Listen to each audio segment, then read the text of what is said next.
Informohuni me Zhurma TV. Bëni subscribe për më shumë video.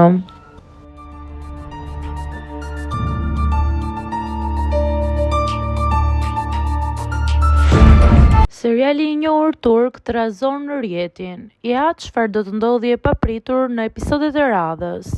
Seriali i suksesshëm Uzak Shehir, i cili po transmetohet edhe në televizionet shqiptare me titullin Qyteti i Largët, ka hyrë në një fazë dramatike.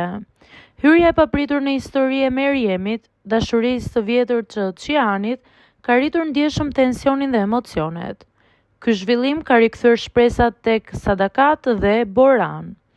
Takimi i shumëpritur mes Qian dhe Meriem pas vitesh ishte një nga momentet më të forta, por ajo që shpërtheu rjetin ishte përballja e parë mes Alias dhe Meriem. Në fund të episodit, Alia i sheh Qian dhe Meriem duke ecur dorë për dore, një skenë ku koha dukej sikur ndaloi dhe bëri nami në rrjetet sociale. Ngjarjet po marrin një kthes të fortë në serial. Gjithashtu rekorde shikueshmërie vazhdon të dominojë me një total prej 13.66 rating. Seriali e mbylli ditën në vendin e parë në të gjitha kategoritë.